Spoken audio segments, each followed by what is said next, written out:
pagar keliling. Ini batas suci.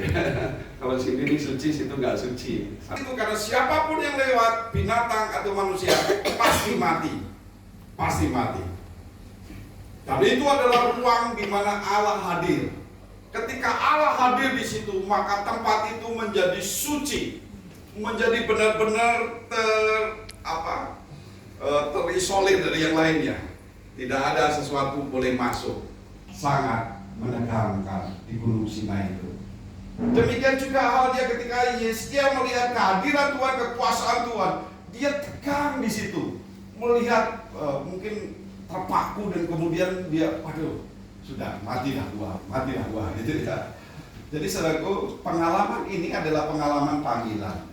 Setiap orang pernah mengalami panggilan seperti ini.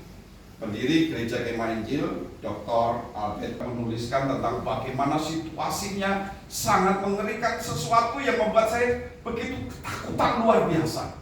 Tidak tahu apa sebabnya, sehingga saya merasakan sebuah ketakutan yang luar biasa karena kengerian akan hadirat Tuhan itu. Perjumpaan Tuhan dengan manusia dan perjumpaan manusia dengan Tuhan itu memberi kesan penting tentang bagaimana manusia itu berdiri di hadapan Tuhan. Saudaraku, tidak mudah. Itu mengerikan karena pasti mati. Siapa yang berdosa bertemu dengan Allah pasti mati.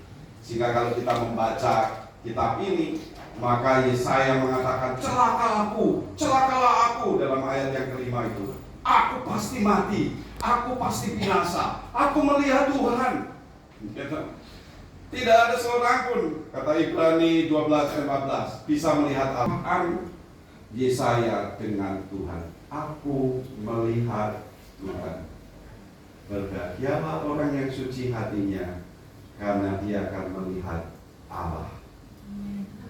Amin. Sudah melihat Allah bekerja di tengah-tengah kita? Amin.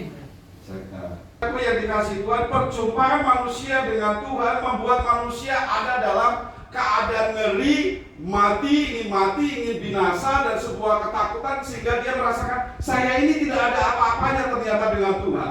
Saya ini hanya debu saja, saya ini hanya hina saja, saya tidak ada arti apa-apa. Tetapi ketika Tuhan memperlihatkan dirinya, itu satu keadaan di mana manusia mengalami krisis antara percaya diri dan kemudian kebanggaan.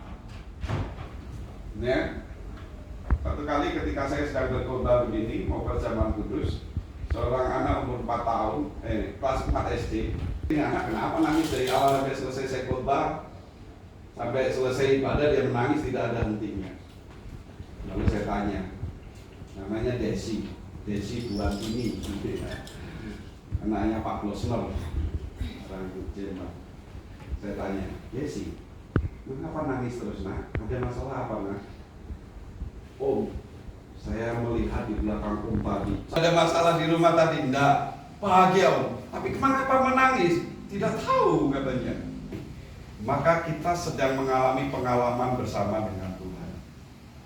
Siapa kita di hadapannya? Tidak ada apa-apanya. Kalau boleh berjumpa dengan Tuhan, itu berarti ada kebanggaan. Itu berarti saudara memiliki kebanggaan.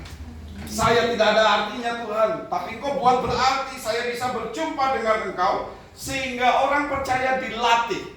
Tidak layak, karena tidak layak Tuhan melayakkan, maka kelayakan jadi dari pihak Tuhan. Ketika manusia sudah tidak bisa bergantung dengan hidupnya, jumpaan dengan